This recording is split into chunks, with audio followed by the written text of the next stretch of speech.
Hi, good morning, everyone, and welcome to our regularly scheduled joint finance committee of the Power Authority and Canal Corporation. With me, as they typically are, fellow trustees Dennis Trainer, Lori Wheelock, Lewis Warren, Cecily Morris, Michael Cusick. Trustee Gonzalez is traveling and unable to join. Let's see, we also have Justin and his team, Adam, among many others in White Plains. And given that this meeting has otherwise been duly noticed, I'm pleased to call the meeting to order. Everyone's had an opportunity to review the agenda that was presented. Unless you have any other thoughts or comments to amend that agenda, I'd ask for a motion to approve it as presented. So moved. Thanks, Dennis. Second. Second. All right, thanks, Lewis. So all in favor? Aye. Aye. Aye. Any opposed? Motion carries. We have a number of pending approvals. We've all had the opportunity to review the contractors list and identify any potential conflicts. If you have any late breaking changes or developments there, please ensure you notify Felissa. We have a robust agenda as always with a number of approvals and important time-sensitive actions, which we will get to momentarily. But as we typically do, pleased to bring to the podium our Chief Financial Officer, Adam Barsky, to level set us on financial results and operations for the first 5-6 months of the year. Adam. Yeah, so good morning, and we're just waiting to load the slide. But a report for the first 5 months, continues the the positive trends that we've been seeing since the rough start of the year in January, and the curtailments and the things that we had early in the year that we discussed, but have made a good recovery from all of that based on outperformance from the other areas of the authority. So I don't know if you have the slide up yet. Do we have it? So as you can see, Niagara is still well behind the budget for where we should be this year by almost $30 million because of the problems in January and early February. However, St. Lawrence has done much better as a comparison, and some of that is due to the favorable benefit we get out of the Alcoa contract that we've recently renegotiated, which is working out quite well in terms of the changes we had negotiated are working in our favor in terms of removing the cap on prices and tracking more closely to the price of aluminum. And we do hedge for that so that we can lock in the prices when they're favorable and prevent any downturn from negative prices. Other areas did well, as significantly better than the budget, such as BG and the small clean natural gas plants. All have done much better than was in the budget based on the weather related and demand related issues causing that fleet to run more than projected and giving us positive revenues for that. Transmission slightly ahead of where we had planned to be. As we get through, probably by July, we'll be coming back with some revisions there as we do an annual true up based on the actual costs from the prior year. That gets goes through a formula, and we do an annual true up as the transmission rate year begins in July 1. So far we are seeing that will be revised upward as an improvement to what was originally projected. And so where we are as of today, the total net income is 115 million versus a plan of 99 million. So we're 16 million ahead of where we would have been if we were just on the budget. So we're still ahead of the game here. And if you want to go to the next slide, just sort of reiterates what I just said, just more on a consolidated basis. Expenses are running according to plan. So no major variances there. Some timing issues regarding booking of some of the allocation to capital based on capital spend. So that ought to rectify itself by the end of the year. And interest income running slightly ahead of where we thought it would be, given where the Fed and its policy is, that what was projected in last year to be several rate cuts this year is turning out to be no rate cuts, flat, and probably right now the market's potentially pricing in as many as 2 over the next year. So that has caused some backup in the fixed income market, which we see on the price of our bonds that have traded off as a result of the increased forecast for interest rates. As you know, we have a new Fed chairman, Chairman Warsh, and had his first meeting last week and came out very hawkish on inflation. So I think the markets reacted to that he's determined to take whatever actions are necessary if he sees inflation staying above the Fed's target of 2%. Other than that, nothing else really notable to report in terms of major variances. So as we go to the full year projection on the next page, we are still projecting to be in the range of where we had forecast the budget to land at around $288 million, with a higher end at $305 million. And as I said, we'll come back to you in July with the true up for transmission and probably raise that year-end forecast to reflect those changes. Any questions on anything we've presented so far? So aside from the bumpy start, things have settled down and no major surprises both in the rearview mirror and as you look ahead, Adam, operationally. Yeah, as I mentioned, I think there's nothing that we see as a negative surprise. If anything, we might see some more positive things coming out of where the pricing is right now for energy. If that remains where it is, we'll see some benefit from that. But overall, there's nothing really that we see as a major risk to the downside. There will be some. I think we lost them. Can you still hear me? Yep. Yes. Gotcha. Okay. Yeah, we lost the audio, the video here in White Plains, but no. So we don't see anything really major to the negative on the expense side, other than we'll be getting towards the end of the summer numbers from the state as to pension expense, and we think that will be higher based on a number of changes that were made in the budget in the state legislature for a variety of different pension issues, some regarding Tier 6, some regarding NIPA specifically, but those are, would not be so significant as to cause any major variance for us. But that's the only thing we're really aware of. OPEB expenses seem to be also will be in check and doing well based on the performance of our OPEB fund.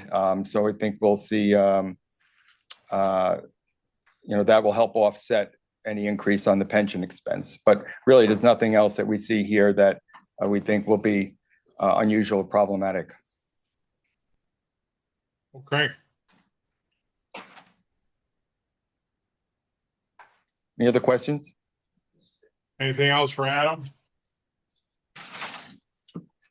Okay. Thank you very much. Thank you. Next on our agenda, received the materials. You looked at the opportunity to review them relative to Propel and project investor financing proposals. Girish will walk us through that. Good morning, Chairman, NIPA Finance Committee, public participants, and NIPA colleagues.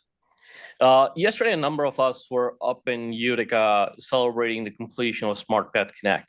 Smart Path Connect added a significant amount of capacity in upstate New York by relieving congestion. Very similarly, we have also developed in joint partnership with Transco, the Propel New York Energy Project, which is also going to be one of the most transformative grid projects at 345 kV level in Long Island. The project intends to build about 90 miles of underground transmission lines, several substations, and will be primarily built underground and underwater, providing long-term resiliency against severe weather. The project is also expected to mitigate Long Island transmission deficiency needs when placed in service in 2030. As a part of the project, NYPA jointly worked with Transco and executed a joint development agreement in 2022. The joint development agreement that we have in place with Transco enables us to have certain ownership rights as a part of that agreement, and we can increase our ownership stake in the project. Since the execution of that development agreement, NYPA has taken on a number of other initiatives, from building new renewables to enabling nuclear development in the state of New York. These initiatives cumulatively have increased the demands on NYPA's capital needs. Understanding the needs of the large organization, the NYPA finance team led by Lee Garza, legal team led by Nate Markey, and development under Justin and Adam's leadership undertook the initiative to explore additional financing options for not just Propel, but for other projects, and to add flexibility to the core transmission business financing. Subsequent to that, NYPA issued an RFP in 2024 to a number of financial investors to enable additional financial capacity for transmission. One of the guiding principles that the team took away was to make sure that any financing that was enabled would create similar benefits as would direct NYPA balance sheet investments. Considering that, the team went through the RFQ process, subsequently entered into negotiations with shortlisted parties, and resulted in development and finalization of an agreement with New York Empire Transmission Company, LLC. We would like to request that the Finance Committee recommend to the Board of Trustees to approve the exercise of the additional buy-up options under the joint development agreement with Transco, and also recommend to the board the execution of different agreements with New York Empire Transmission LLC for different financing. I'll take questions. Talk a little more, Girish, if you would, about the evolution of this agreement and our involvement in it from 22 to now. Just give us a little, give us some more context and perspective, if you would, on how our thinking's evolved from, what we thought the risks and rewards were 4 or 5 years ago to where we are today.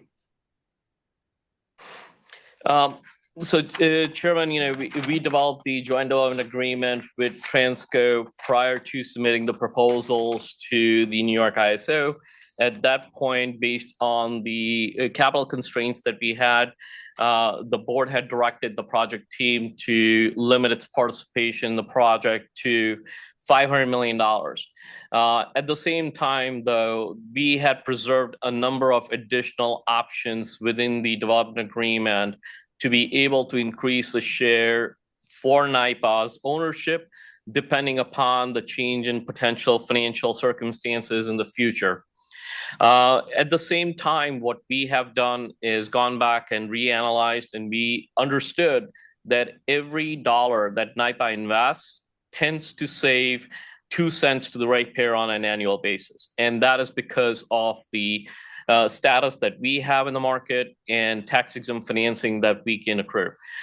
As the project has progressed, the overall risk to the organization has been reduced by mitigating it through permitting and also construction contracts that are under final negotiations. Considering the position that where we are in project, we did evaluate getting additional financing to increase the overall share of NYPA's ownership thereby, benefiting not just the ratepayers, but also enabling an additional financing flexibility for NYPA in its core transmission business in the future. So today where we are is, having considered that, we are in a pretty good position with Transco under the joint development agreement that enables us to increase our share.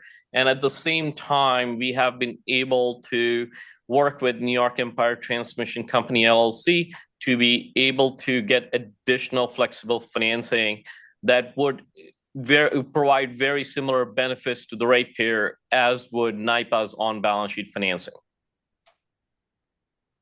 What's the downside exposure of the action you're proposing? What risk do we have that we need to be sensitive to, or that you've had to mitigate? For the most part, we have mitigated bulk of the risks associated with the financing. The only piece of the risk that we have is residual risk, which we continue to mitigate from the standpoint of being able to work through certain milestones with the financing entity, so that by the time the financing happens, those risks would have been fully mitigated with no recourse back to NYPA. Okay. Team, questions for Girish? Louis. Can you walk us forward? So we, the board, from a statutory perspective, approves the agreement next month. If we get to an approved and a finance committee approval today, financing closes end of December. Then talk about construction. When will that start under your timetable? And also talk to us about, are there other New York ISO approvals that needs to get done before construction? So, Trustee Lewis, there are two portions to the question, if I understand that correctly. One is when we expect the construction to start versus what are the steps moving forward for securing the financing. So currently, under the current scenario, the construction is still expected to start in October/November of this year, depending upon the final approval of the Article 7 by the Public Service Commission. This financing does not have any direct impact on the start of construction. From the financing standpoint, we do expect this to be approved at the board meeting later on today. Subsequent to that approval, New York Empire Transmission Company will be going forward and getting their federal and state approvals over the next few months. We anticipate them having to complete all of those closing conditions by the end of the year, with financing being raised towards Q4 of this year into Q1 of next year, with the funding being able to provide it to the project early next year. And the time sensitivity, just to clarify, again, Louis, assuming this comes out of committee, we have a special board meeting following this to approve this. Given the time sensitivity, you want to talk to that, Girish? Definitely, Chairman. So the time sensitivity really is with respect to filing the federal and state regulatory approval requests. The New York Empire Transmission Company is ready to file those within the next 2 to 3 weeks. Having that approval today at the special board meeting will enable us to move the process forward sooner, since we expect, any of those approvals to take anywhere from 120 to 180 days. Is that responsive, Louis? Yeah, that's helpful clarification. I appreciate that. Thank you. Other questions for Girish? Michael, this is in your neck of the woods. No, I'm good, Mr. Chairman. Dennis? No, Mr. Chairman. Cecily? No, I think Girish has explained it very well. It sounds like a positive move toward making this all work to the benefit of the public. Agree. Lori, anything on your end? Yeah, just real quick, Girish, do you mind taking a moment just to level set and for the public watching today talk about, just the overall benefits of this project? Definitely, Trustee Wheelock. So the project, as it was conceived, creates three new transmission ties at 345 kV level between the rest of the state and Long Island. What that does, it enables more power to flow in Long Island during the times of its high demand. And at the same time, it reduces the congestion costs that the ratepayers in Long Island pay for energy on Long Island. So overall, it is expected to reduce the transmission congestion costs for the ratepayers on Long Island.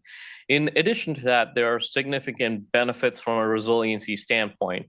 The New York ISO, in its most recent system outlook study, identified a deficiency of roughly 635 megawatts of transmission capacity in Long Island. With the build out of Propel project going into service in 2030, we anticipate that, or New York ISO actually anticipates that the entire transmission deficiency would be mitigated for the foreseeable future on Long Island. What this also does, with the transfer of energy coming in from other parts of the state, it enables some of the the fossil fuel plants in Long Island to run less, thereby reducing emissions locally within the Long Island area. So from that standpoint, it has significant benefits. In addition to that, there's a lot of underground construction that will happen on Long Island, creating a number of construction jobs within Long Island. It has been estimated that Long Island has lost roughly 4,000 jobs over the last 3 to 5 years just in the construction industry. We anticipate this project creating roughly 2,500 construction jobs for its entire duration of construction, starting later on this year through 2030. So this would be an economic boost to local Long Island economy. As we all know, a dollar invested in infrastructure tends to return, multiples of itself to the society. So overall, there's a number of economic benefits. There's system benefits of this project that would benefit not just Long Island, but the entire state of New York. Thank you, Girish. That's extremely helpful. And, again, I think NYPA is known for so much, but the transmission piece is such an important part in the overall puzzle of the grid and the reliance and reliability and the resiliency. So just really appreciate that overview. Okay, unless anyone has any further thoughts, Girish, thank you for the presentation. Kudos to the entire team for the creativity and the actions necessary to put us in an even stronger position for the benefit of those we serve. And I'd ask for a motion to recommend the item to full board for adoption. So moved. Thanks, Dennis. Can I have a second? Second. Thank you, Louis. All in favor? Aye. Aye. Any opposed? Motion carried. Good work, Thank you. team, again. Very well done. Much appreciated. And excited to know Long Island will be in better hands in the years ahead. Okay, I have a number of contracts to review.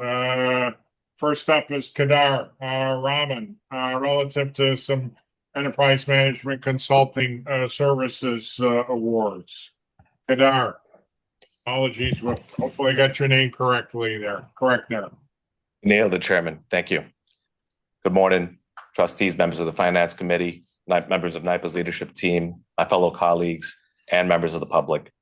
I'm Kedaar Raman, Senior Director of Enterprise Planning, working in our Enterprise Portfolio Management Office under the leadership of Adam Barsky.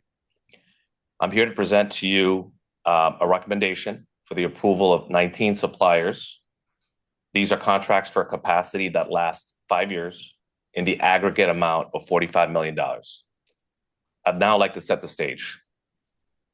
NYPA has been here for the greater part of a century. And we've done that by being a steadfast and resolute partner powering New York State through decade after decade of change. And we've done this by not only relying on the expertise of our people, but as we've heard, especially at the macroeconomic front, change is rife, and the only constant today is uncertainty. By ensuring that we have a robust stable of vendors that we can rely on, we're able to deliver our promise and keep powering New York.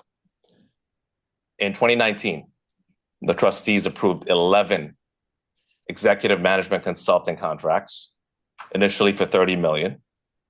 And as the work evolved, we increased the amount to $45 million through subsequent trustee-approved funding actions.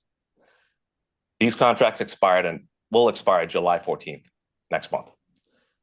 In the meantime, the team has been working very hard to create a new stable of suppliers. And not only did we, keep the stable that we had, but we also augmented. So we've gone from 11 to 19 suppliers. We've got very good coverage across all areas, including benchmarking against other utilities, support for business casing, market entry, digital transformation, governance, and also for strategic planning and activation. Based on our needs, we issued an RFP, which went out November 2025. We had 43 proposals. This was a competitive RFP that received a lot of attention. And we were able to down select down to the recommended 19 suppliers. So with that being said, I'd like to conclude my presentation with a thank you. We had robust support from the SSM team. Rob Malcolm and Summer Shah were indispensable. And from the legal team, Deb Hopke and her team helped us cross the line with all of these suppliers. So thank you, and I'll take your questions. Kedaar, as you whittle down the pool, what are the criteria that really drive who's in and who's out? Was 19 a target number? Is that a number that just evolved as you were ensuring you had a stable of firms that could meet all of your needs? Just give us a little context as to how you winnow the field down to the resulting group here that you're presenting. Absolutely. So one of the first things we looked at was the response from the suppliers to the scope of services. We're looking for suppliers who not only have the capability to help us navigate the uncertainty and allow us to make these decisions with clarity and confidence, but also the ability to scale within the supplier base. What we also noticed were some of the responses from the suppliers were incomplete, leading to some suppliers that didn't make it further. But the suppliers that showed the ability to not only meet exactly what our scope was calling for, but in addition provide resumes of individuals that are highly qualified, subject matter expertise, and help us navigate the uncertainty that we're facing. So last but not least, the cost to value was a big consideration to make sure we had the right pool of suppliers that we shortlisted down to. And you give feedback to those who didn't make their final cut? Yeah, the team has been active in communication with the suppliers that didn't make it, providing them constructive feedback. Okay. Any other questions for Kedaar?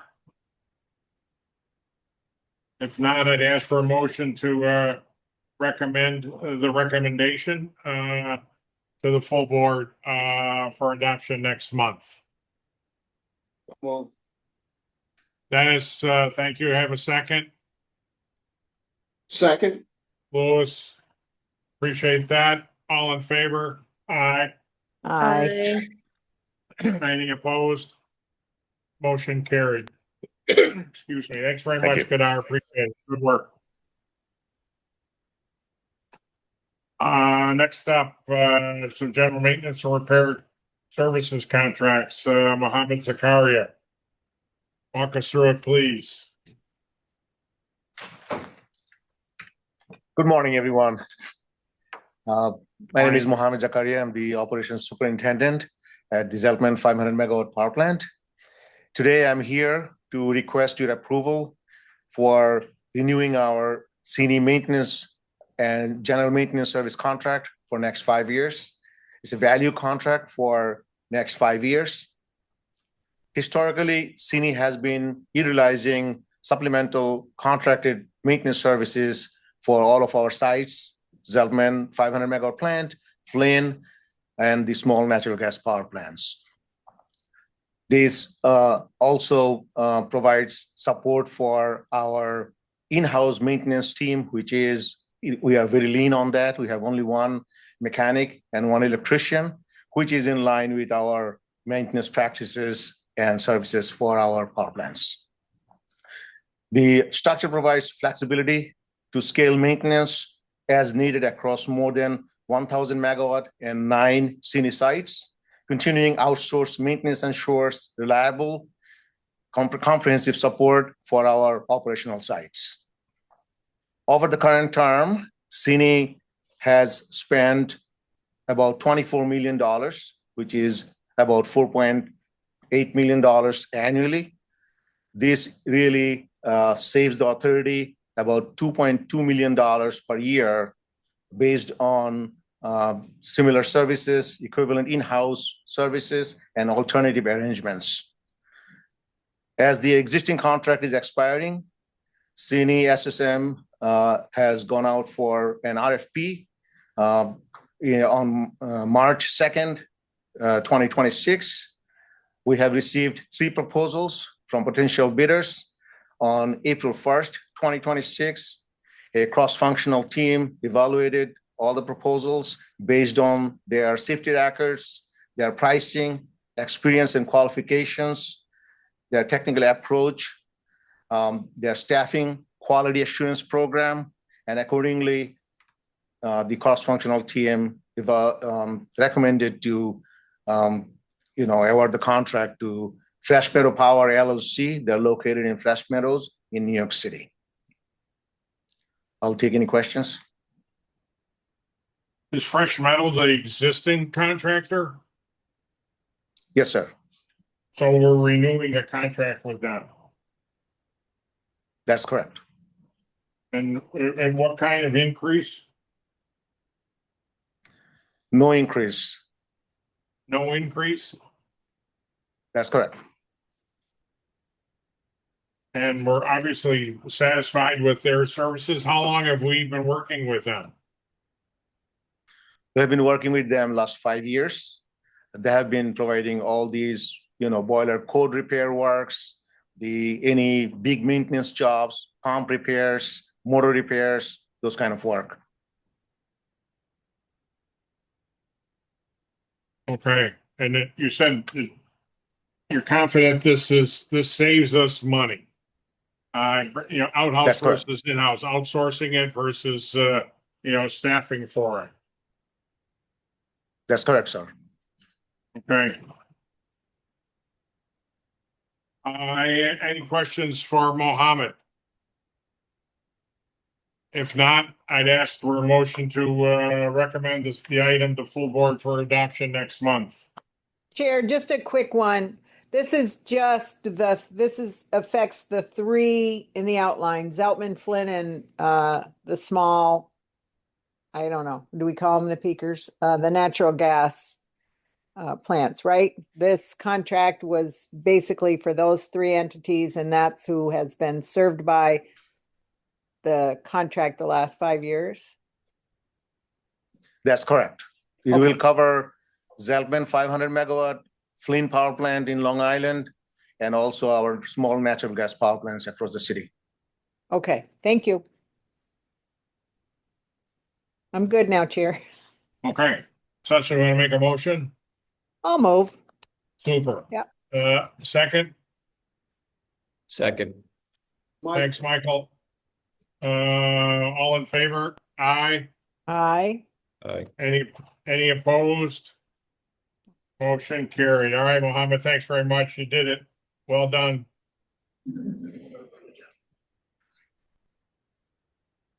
Okay. The last group of contract awards for discussion and consideration, Dave's work. Energy Services Good morning, Program. trustees. Thank you, Chairman. Good morning, trustees, NIPA staff, members of the public. Today, we are requesting the Finance Committee recommend approval of $3.3 billion in funding for 26 value contracts over a 10-year period to support our Customer Energy Services Program.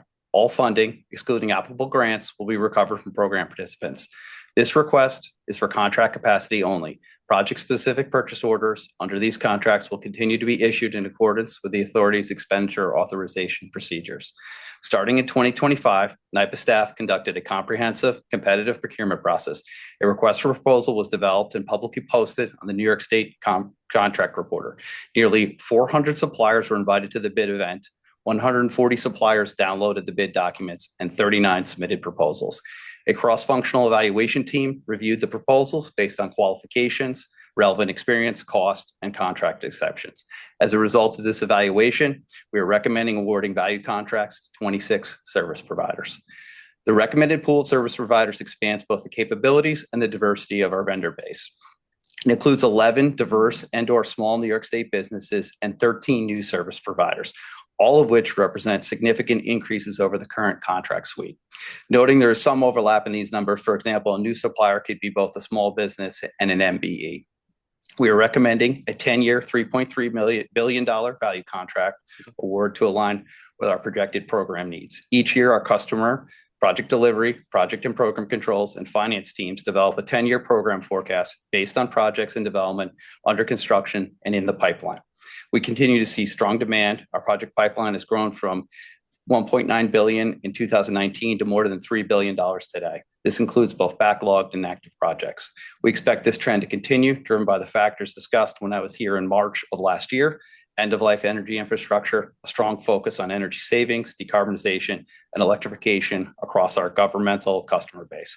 This focus is shaped by the Climate Leadership and Community Protection Act, various executive orders, and New York City local laws. The projects supported by these contracts directly advance the New York State and New York City energy project goals while lowering customer energy costs, increasing resilience, and replacing aging energy infrastructure. Thank you for your consideration. I'm happy to entertain any questions. Make sure at least I have some context here. Dave, obviously 3.3 billion is a fair amount of commitment. As you say in the materials you gave us, so 6-7 years ago, we initially approved $1.5 billion for what was then anticipated to be a 7-year term. As you just referenced, he came back to us year and a half ago, 15 months ago, and asked for an extra 800 million. So in the last 7 years, we've put 2.3 billion into these programs. Is that correct? That's correct. And so now this is an additional, you're framing 3.3 that you envision over upwards of the next 10 years, right? Also correct, sir. Okay, so 2.3 plus another 3.3. So we'll have over 5.5, pushing $6 billion in energy efficiency investment over a 10 to 15 year period of time. That's directionally correct, sir. And noting that all of those costs get recovered from our customer base. Okay. And in terms of the value and the return on that investment, not from a recovery standpoint, but the economic benefit of that investment, that's evaluated how? Or just talk to that for a couple of minutes. The why. Absolutely. So this program started out as an energy efficiency program back in 1990, and so it's never lost those roots. We focus heavily on the savings associated with these projects. So in many cases, there's an economic savings associated with the project. Again, we're replacing old end-of-life energy infrastructure with more modern, efficient equipment, saving energy, saving costs. We have end-of-life infrastructure benefits. This program, I say, is rarely in, if ever, in replacing equipment that's functioning well or has a long life ahead of it. This is all end-of-life equipment that needs to be replaced. So we, on every project, evaluate the project economics in terms of the payback from the energy savings, maintenance savings, any of the other economic benefits associated with it. It's a core part of the program. it would be helpful and or seemingly beneficial if somehow you guys could, quantify the impact, that we've had, or that you expect to have. I'll defer to you as to how you do that, but the 2.3 we've got in, another 3.3 you're asking for. Yeah, how we look at, the benefits and the impact, how we measure that, how we can talk to, and here's the good that has been done. Here's why our slice of the world's in a better place, because we've already invested 2.5 and we're going to put in another 3+. So somehow in terms of telling that story, yeah, I'd love to see a little more of the story in terms of what comes out the other end and the impacts that we're having. Okay. Does that make, Absolutely. making any sense? Absolutely. So some of the primary metrics that we track on this program are energy savings, bill savings, and GHG savings. An indirect measure is the amount of end-of-life equipment that gets replaced. Again, there's a big resiliency benefit associated with that. We do intend to come back and report on the releases associated with this contract to the trustees on an annual basis, so we can incorporate some of those metrics associated with that as well. Okay. Appreciate that. Thoughts or questions, other thoughts and questions for Dave? Obviously, 3.3 billion, so that's significant investment, 10 years, a long run. My guess is, we'll move faster than that, but any other thoughts or questions from the team? Dennis, Lewis? Mr. Chairman, I'll just add, Dave, really appreciate the 13 new service providers. It sounds like this program, which is a lot on the efficiency side and end of life side, is getting a lot more visibility in the marketplace. As you highlight, there's almost 400 suppliers who were invited to participate, and you had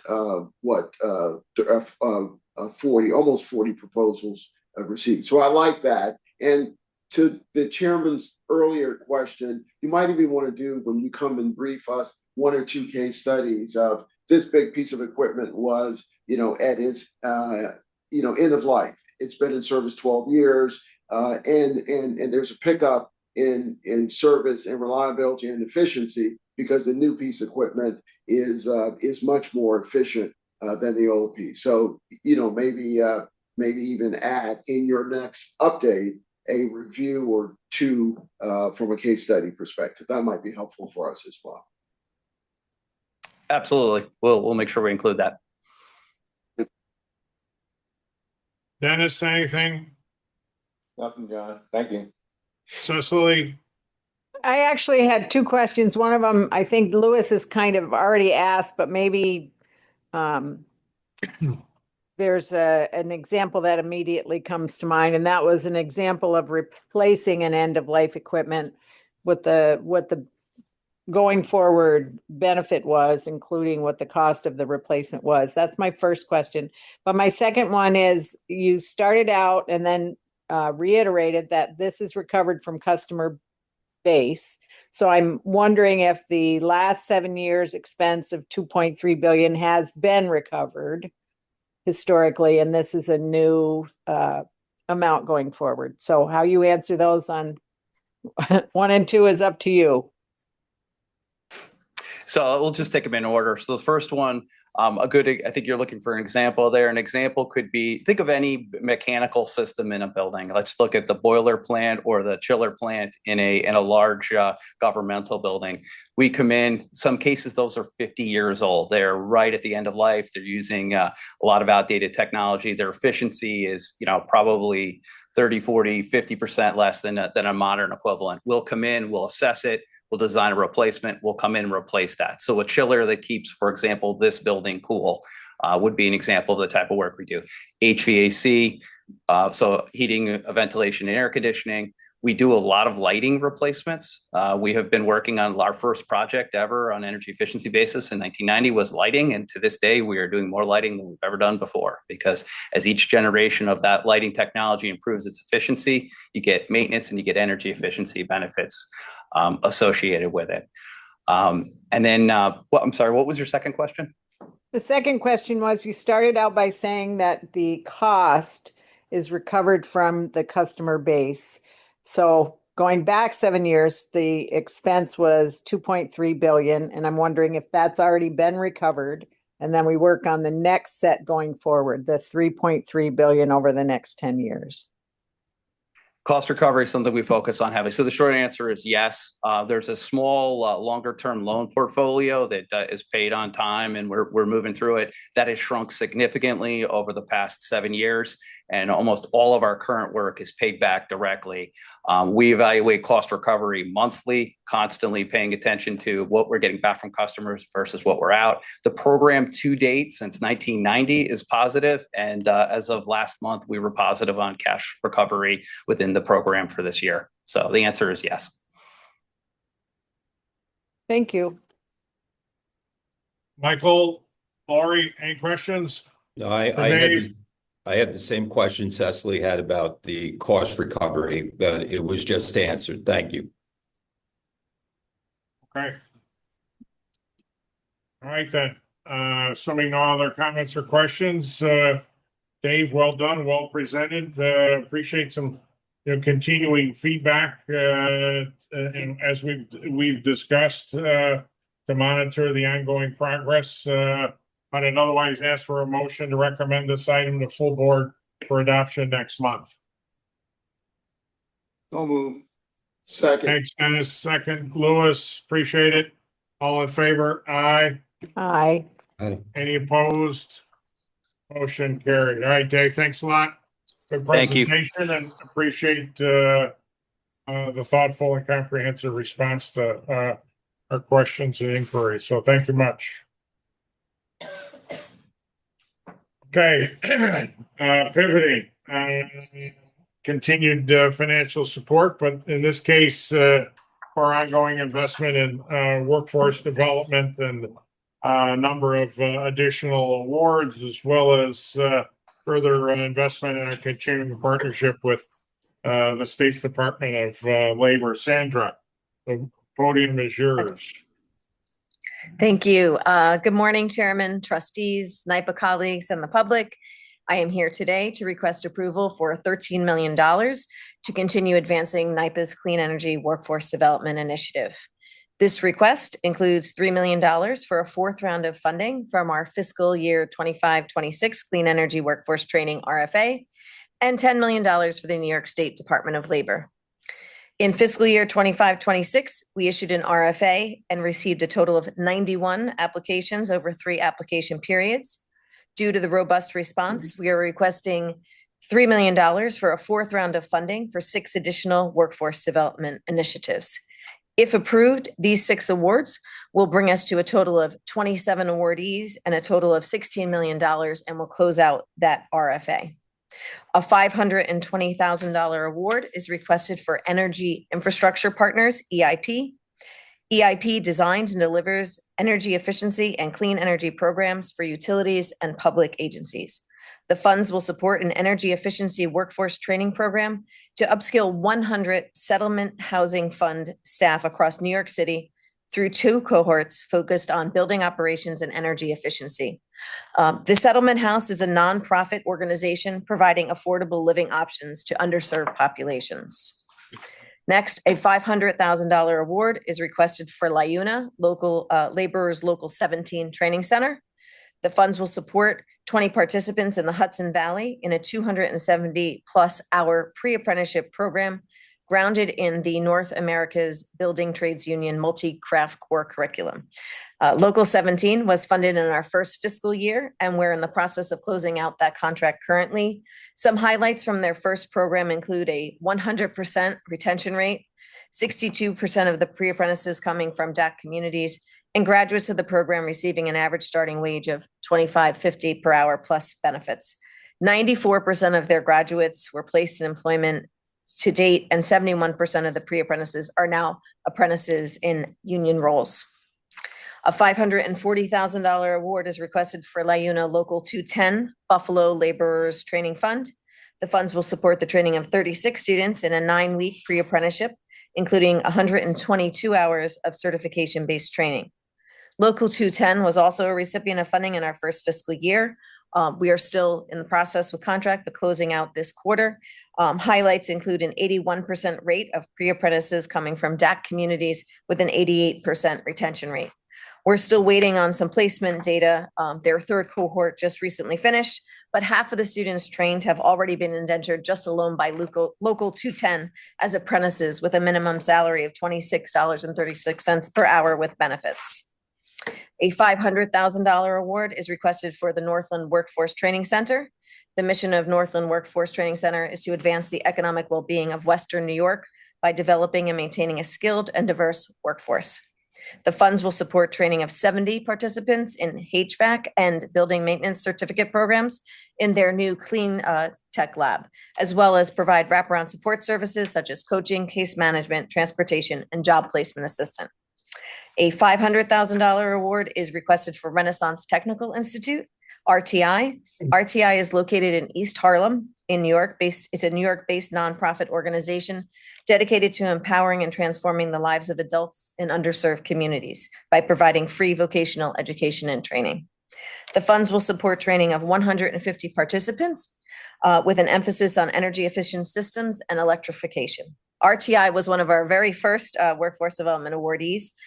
In their first program, 83% of the students trained came from DAC communities. They've seen a rise in being able to assist NYCHA residents as well with the funding that we have provided.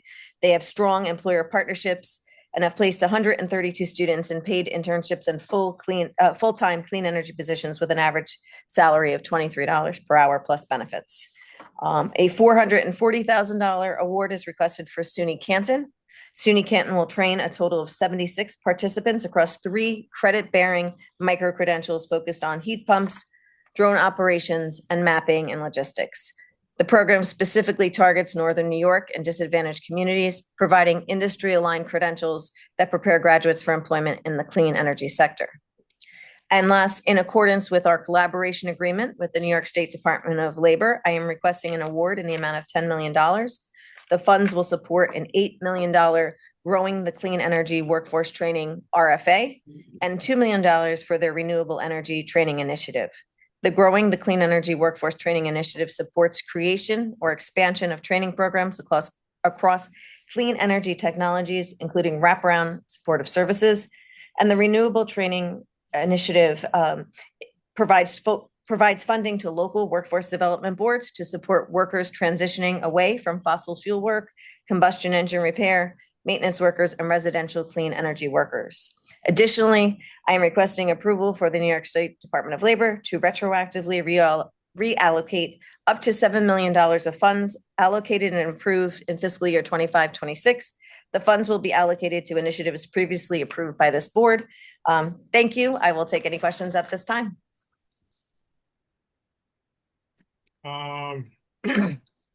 Thank you, Sandra. Appreciate the presentation. I appreciate, frankly, the quantification of the benefits and retention and employment rates. Very, very helpful to see some strong numbers from a number of programs in terms of the impact they're having on the lives that they're serving and those that are benefiting. So thank you for that.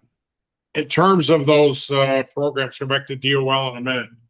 So the 500,000 plus or minus, how much of the program are we subsidizing typically? Is that the full request? Is that some pro rata amount of what they've requested? How do you look at that? And can you give us some, indication there of how significant our contribution is to the individual program? So for each individual program, for the 6 that we're asking for awards, I just want to clarify so I know. Yeah. The 500,000 so we look plus or minus. Yeah. Sure. So for each one, they're a little bit different. Some of them do have braided funding, so they'll have funding from certain parts. For instance, for Northland Workforce Training Center, we're paying the actual tuition part of it, where they have additional funding for the supportive services, case management, and things of that nature, or equipment. So each individual application is reviewed based on their ask. We look, and of course, if they do have additional funding, it does strengthen their application. So we're looking to make sure that they can be sustainable in the future as well. So it depends on the actual program, but most of the time it will cover, it's usually covering the tuition and the supportive services to make sure that the students are not paying for anything and they're not leaving these programs with any debt. And so my question, I'm assuming we're the primary funder of the program? Yes. Or are we a supplemental funder of the program? For most programs, we're the primary funder. Okay. Okay. And DOL, so can you talk to the impacts of that? Refresh my memory on our partnership with DOL, the collaboration, and why the need to retroactively reallocate. Can you clarify all that for me? Sure, absolutely. So when we started this initiative, we entered into a cooperation agreement with the DOL. And so each year at the beginning of our fiscal year, which starts April 1, we meet together to talk about programs that they would like to move forward. We have a conversation about what is necessary at the time. So they had asked for the $10 million for those two programs, the Growing Clean Energy Initiative, as well as their Ready funding. And so they last year were awarded $7 million for a RFA for the electric vehicle workforce training initiative. And so they, at that time, they have a current open application, but they would like the ability to reallocate up to $7 million of funding as they realize that that might have been a larger amount than they will need for active programs.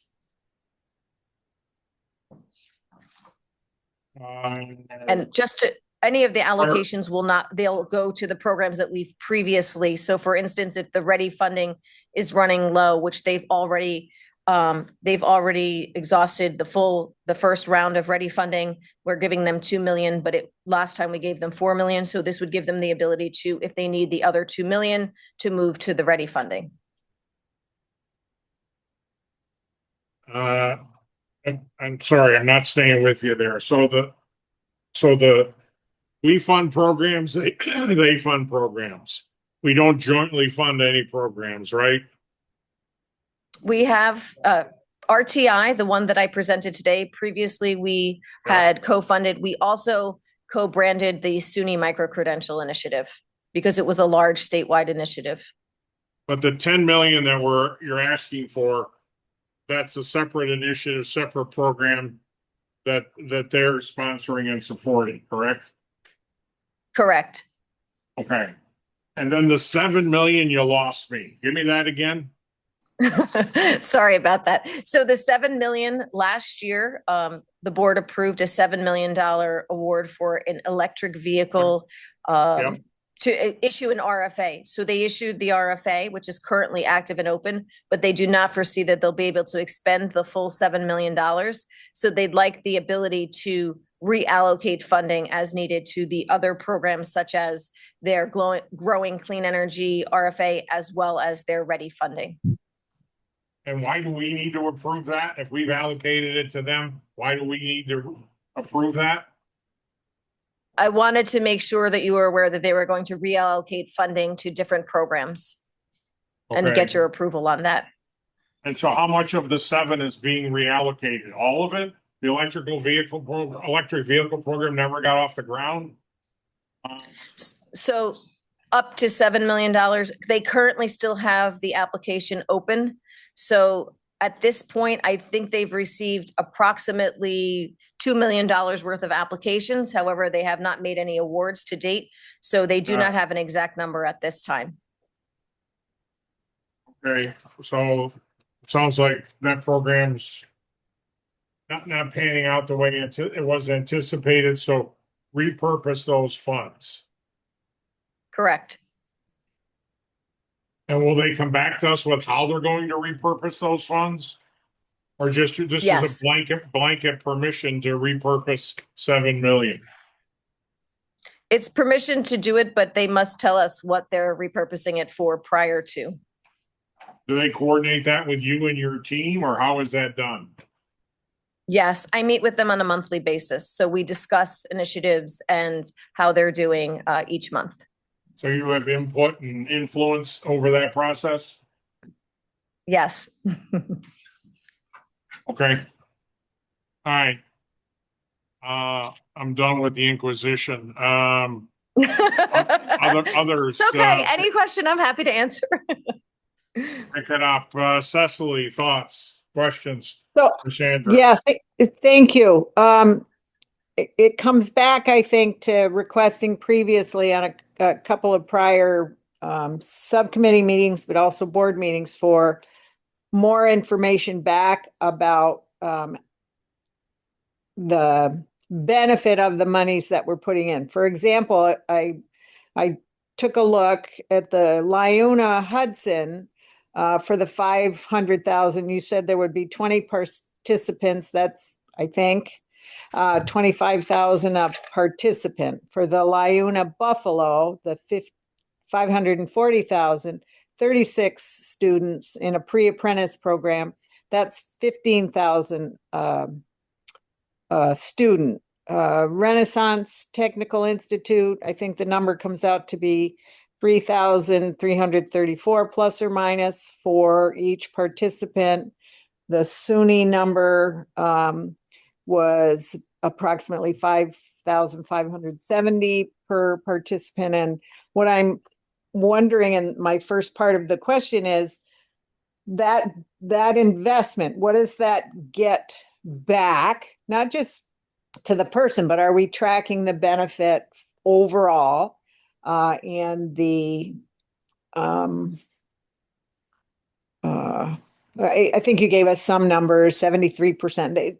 I guess what I'm looking for previously and up to today is more information about the actual impact that these are having. That's number one. Number two, I'm with the chair. I'm not sure I understand the Department of Labor portions, but let's answer the first one first, and then maybe we can talk about the second. Were my numbers correct? Sure. And I will say for the Lyuna programs, the pre-apprenticeship programs, both of those programs provide stipends to the students. That's why the cost per student is higher. They are getting a weekly stipend when they attend class. So throughout those 9 weeks or throughout the 12 weeks, they receive a stipend. They also provide lunch for the students every day. And they also provide PPE. So when we went to Lyuna in Buffalo, one of the students said to me, I was the only person who had their own toolkit when I got to the job. And they're like, wow, where did you get that? So they're providing additional support. So their hours per instruction and cost is a little bit different because they're including all of those services as well. And then as far as impact, yes, I presented at the March board meeting, and then every 6 months we get a program highlight report from the individuals and the organizations. I meet with them on a quarterly basis, but they provide a full report.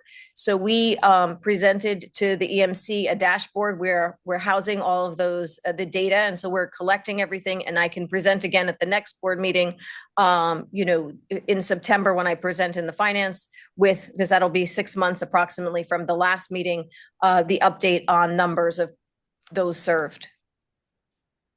Okay, and I think that's especially important with the previously funded programs, how they did. We're funding them again, because I think it gets to the success of the program and why we keep doing it. So thank you for that. But okay, I'm going to come back to the Department of Labor. Okay. And so we have a partnership, a collaboration, a cooperation. Those were the terms that were used. Is the 7 million included in the 10 million? No, it was previously awarded last year in September. I believe I presented in September of 2025 to the Finance Committee, the $7 million. It was in their total award amount for last year, which was $12 million. So the 10 million is for going forward? Right. Correct. Yes. It's for their new year, this year, fiscal year 26-27 allocation, which began on April 1.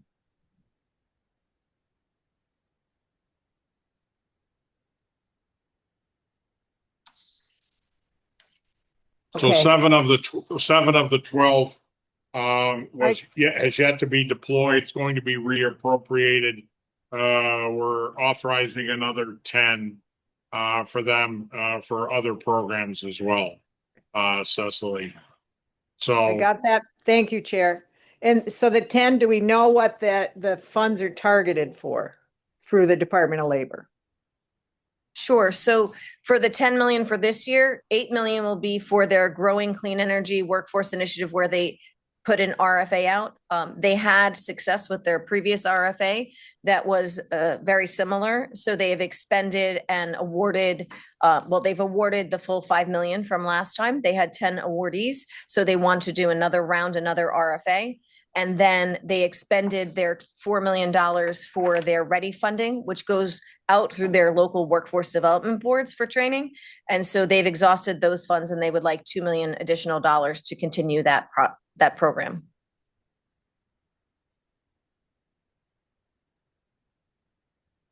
okay. I mean, Justin, just weigh in here for a minute on the collaboration, with DOL. Give us a little historical refresher. Yes, thank you, Chairman. Yes, I think it's important to remember that this all comes out of the original statute that directed us to launch this program in collaboration with the Department of Labor. And so right from the very beginning, we've worked with them on trying to strike the right balance for what they would do, taking advantage of their statewide footprint and all the programs and knowledge that they have and relationships with workforce around the state. And these new programs that we were trying to launch, maybe targeting a bit of a different audience, if you will, or trying to spread the funds around in a different way. So basically, this is a collaboration. The balance that we've struck is it's landing somewhere around $10 million to DOL each year, which they're happy with. We're happy with. We did do a couple of joint programs, branding, co-branding programs, but this is sort of the template that we're operating within, or the regulatory or legislative framework we're operating within. So they're going to be an annual participant in this 25 million. The question is, what they have to demonstrate, the programs that they have in mind, and we strike the right balance between what NYPA has identified as good recipients of our work and what we think that they can push out the door based on their expertise and their relationships. Thank you. Justin, that was helpful. Thank you. I guess I needed to know that it's, they're using their funds through the state workforce development. We do have some joint programs. You call it also joint branding. So we're talking with them on a regular basis about what they're funding, what we're Correct. funding. Okay. Correct. Thank you. Lewis, Michael, Lori, Dennis, any other questions for Sandra? Good. We've worn her out. Good. Okay, we've worn you out. We've worn everybody out. All right. With the benefit of that, then I'll ask for a motion to recommend this item to full board for adoption next month. So move. Second. Hi, Dennis, Lewis, thank you very much. All in favor? Aye. Aye. Any opposed? Motion carried. Thanks very much, Sandra. Thank And you. Keep up the good work. And we're always proud of, relatively speaking, the nominal investments we're making, but significant returns thereon. So thank you very much for shepherding and leading all of that. All right, next up, a number of items in consent agenda. Hopefully everyone had an opportunity to review those. Unless anyone has any specific questions regarding any of those that were requested to act on, I'm pleased to entertain a motion to adopt the consent agenda as presented. So move. Thanks, Dennis. Lewis, second. 1-2 punch in Long Island. Thank you very much. All in favor? Aye. Aye. Aye. Any opposed? Motion carried. Consent agenda is approved. Our next finance committee is scheduled for the middle of September. Unless there's any other matters to come before us today, I'd be pleased to entertain a motion to close this meeting. So moved. Michael, you're front and center. You're in front of me. You get to move it. For you, John, so moved. Thank you very much. A second. I'll second. Thanks, Cecily. All in favor? Aye. Aye. Aye. Motion carried. Meeting is adjourned. Thank you very much, everyone. We'll be back together momentarily for NIRED Finance Committee meeting. Thank you.